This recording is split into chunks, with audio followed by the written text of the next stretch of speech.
Hello. If this is your first time here, I have a question for you. Am I a man? How do you know? I am Mr. Credible, psychology graduate, professional smartass, and today I want to talk to you about how our mind categorizes things. What is a man? Is this a man? How do you know? Assuming you don't know who this person is, can you really answer this question? I would wager no, at least not with certainty, regardless of your worldview. You could be a hardcore traditional Christian conservative with belief that God made only a man and a woman, non-religious gender abolitionist, or anything in between, and you probably couldn't give a cocksure answer to this question. If you're progressive, you could say that this person has all the typical features of a man, so they probably are one, but you don't know that for a fact. And what are the typical features of a man anyway? If you're not as progressive, you could say that this person looks like a man, so they obviously are one, but again, what does it mean to look like a man? Besides, do you just categorize people by the way they look? The point is that most of us can look at this person and with confidence say that they are a man. The point is that most of us can look at this person and with confidence say that they are a man and go on with our day without thinking that we might have been wrong. So why do we conclude that this person is a man? What does it mean to look like a man? You might say that they have a beard, but women can also have beards, such as Harnam Kaur, who is a biological female born and identified as a woman, doesn't take any external hormones, yet naturally grows a beard. As we grow older, we conform to society and the beauty standards that are set. We are then labeled, molded and shaped and put into boxes, and we become people that we authentically are not. Even William Shakespeare, arguably the most influential writer in English language, in his poem Macbeth wrote, "You should be women, and yet your beards forbid me to interpret that you are so." Really strikes the heart, doesn't it? After all, if you were to shave this person, you wouldn't suddenly assume they are a woman, would you? A beard doesn't seem to define a man. But then, what does? We have a case of Schrodinger's cat. Until you open the box, we don't know if the cat has a bush or a candle. So how do we do it? Why do we think this is a man when there is no single feature that makes you recognize immediately that this is a man? This is because we have cognitive schemas, patterns of thoughts or behaviors that organize categories of information and the relation between them. Yeah, that sounds pretty abstract. Basically, there are certain ways we think about things, and we always associate some things with other things. Schemas are like mental maps that our brain uses to orient itself among the countless information we encounter. It helps us navigate our way through the world and quickly get the idea of what to think or do in certain situations. In general, critical thinkers will be sensitive to the presence of leading, tendentious, or provocative language, and to the way context may magnify or inflect the language used. Researchers have found that even apparently innocuous language can lead audiences to respond differently than they otherwise would. People are, for example, likely to respond differently if they are asked about engaging in a certain activity frequently, occasionally, periodically, or often. A jury or readership might regard the same action differently if it is described as seizing, taking, grabbing. A parent's conduct towards a child might be understood quite differently if it's called paddling, spanking, striking, whacking, pounding, or hitting. Government expenditures are notoriously judged differently by fiscal conservatives who describe them as spending and by fiscal liberals who speak instead of public or social investment. When we look at a person for the first time, we unconsciously perceive things such as their eyes, lips, or pens and make many assumptions about them based on numerous schemas we have. What is their race, income, age, intelligence? Do they exercise? What kind of a job do they do? Do they take care of themselves? So, I ask you again, what is a man? There once was a man, ironically, who aimed to answer this question. This man was quite remarkable, you see, for he is considered by many to be the foundational thinker of Western philosophy, who has influenced the philosophical tradition of two biggest religions in the world and has defined European philosophy so much that Alfred North Whitehead has described the entire history of European philosophy as being a series of footnotes to this man. I'm of course talking about everyone's favorite wrestler. No, not that guy. Not that guy either. Definitely not that dude.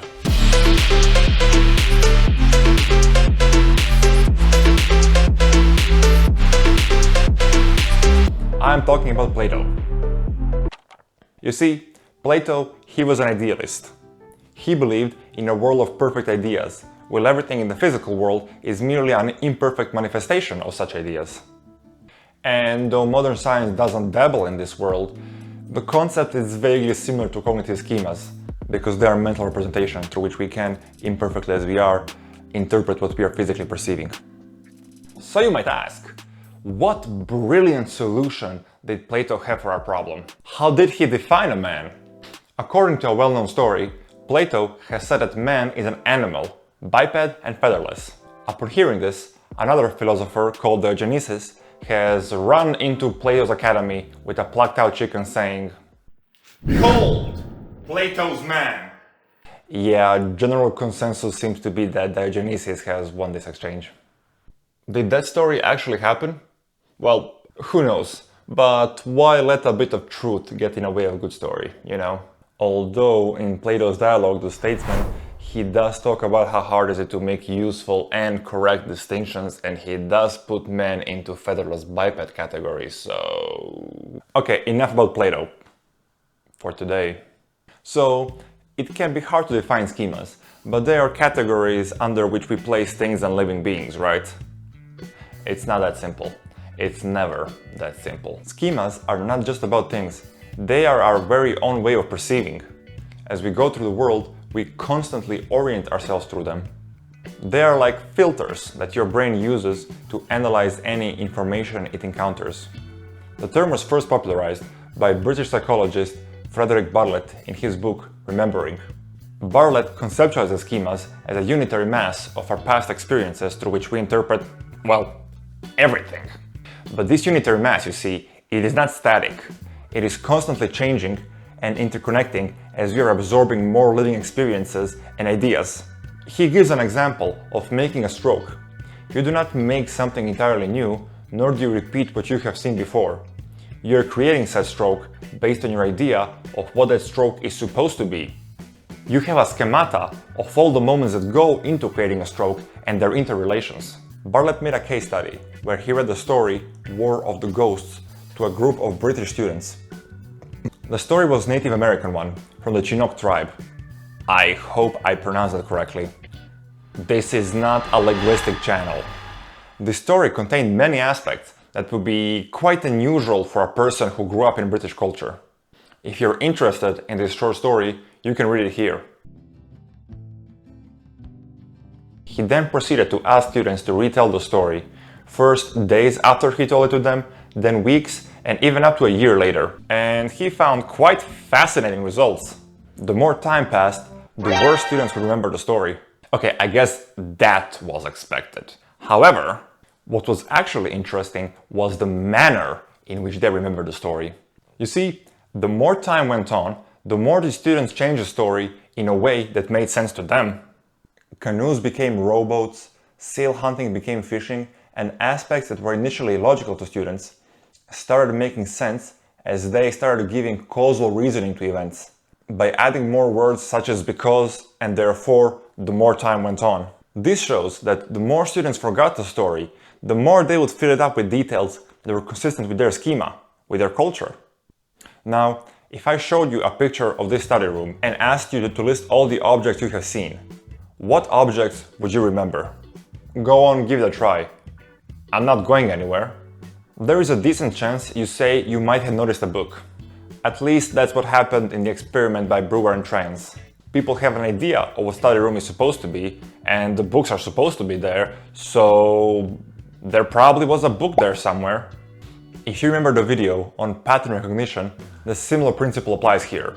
After all, cognitive schemas are essentially a collection of all the patterns that we have assimilated into a coherent worldview.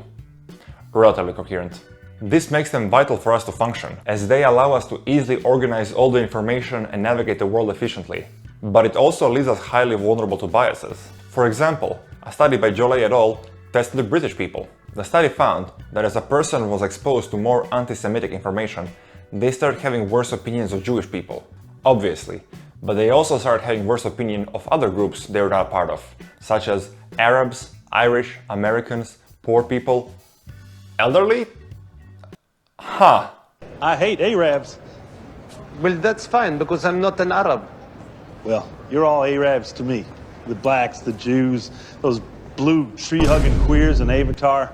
However, the effect was stronger for the groups they perceived to be high in competency, such as Irish or Australians. This is because they share a more similar schema to Jewish people. When something happens, we are more likely to notice it if it affirms our worldview. But if it goes against what we believe, we just might not perceive it. This is not a matter of choosing to ignore information. Our minds, quite literally, don't even take it in. Even if they do stick with us, somehow at the same rate as the information we believe, we probably will not recollect it at the same rate. Because, during recollections, our minds are also more likely to focus on the information that affirms our worldview. There is a very strong confirmation bias going on here, and we are not aware of it, even though it happens at multiple levels. Well, actually, it is multiple other biases, such as availability heuristic and anchoring bias, but you get the point. So will schemas make it easier to retain information that is coherent with our pre-existing beliefs? It also means that we are more likely to throw out information we consider undesirable or complicated. Remember my conspiracy mindset video where I mentioned how many people accepted information without any questioning? This is because it was consistent with their schema. This leads me to a next fun topic. Children. Children's brains are very neuroplastic. I just a baby. But you still had to say, okay, mom. I just a baby. They are like sponges for information. This makes them very vulnerable to substances that might destroy their brain. But it also means that they can absorb much more information into their worldview. They easily create new schemas. As such, schemas developed in early childhood are especially strong. And this makes it hard to change some of these schemas in adulthood, precisely because the child was conditioned at such a young age to perceive the world a certain way.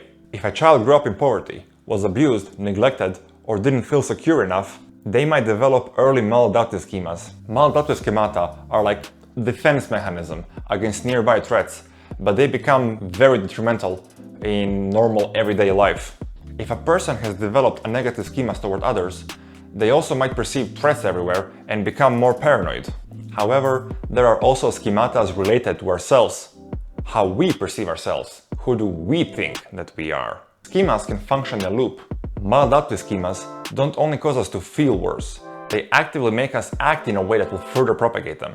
For example, if someone has come to believe that their needs do not matter when they were young, as an adult, they may have self-sacrifice schema. Such people will always put others' needs before their own, will not set up boundaries, stay in unhealthy relationships, and often find themselves staying with people who will use their self-sacrificing tendencies. This schema is self-perpetuating. As a person gets used to being with people who will exploit them, they just consolidate the belief that this is how the world is, how they are. So we create schemas about everything. But how does this work in a more general way?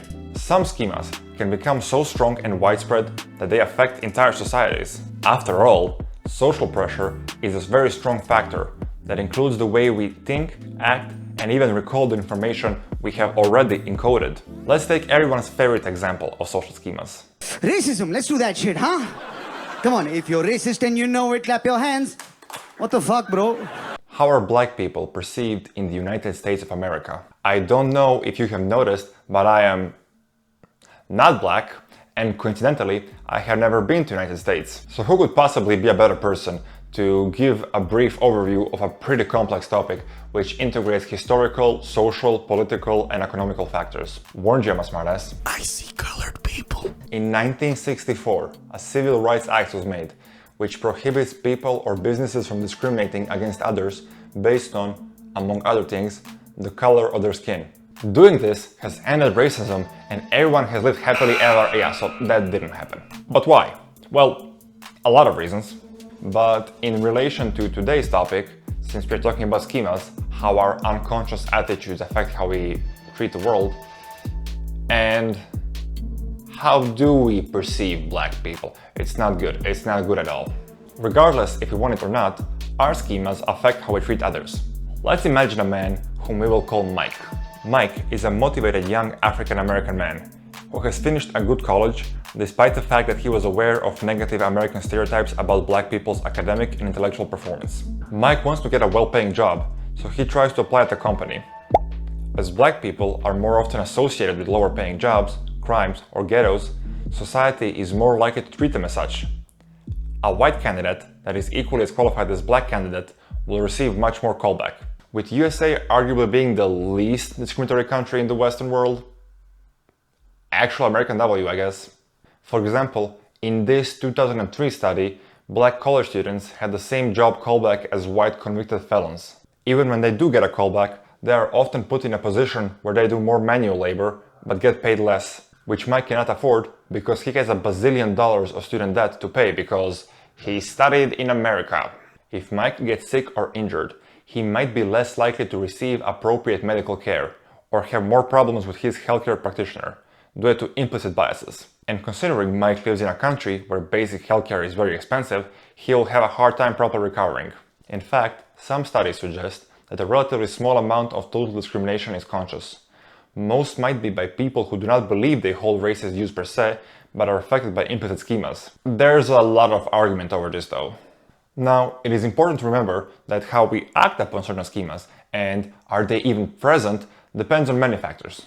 There are indications that a lot of this racial discrimination is disproportionately done by a minority of companies that have consistent systemic problems in discriminating against black people. After all, individuals are very different and it can be very hard to predict specific behavior. But take notice how this develops at a country level. People who have trouble getting a job or get access to needed healthcare will have much more trouble providing for their family. Their children are more likely to grow up in poverty, which generally predisposes people to do more crimes such as assault or robbery. This effect can be observed throughout the entire world, regardless of the ethnic makeup of the country.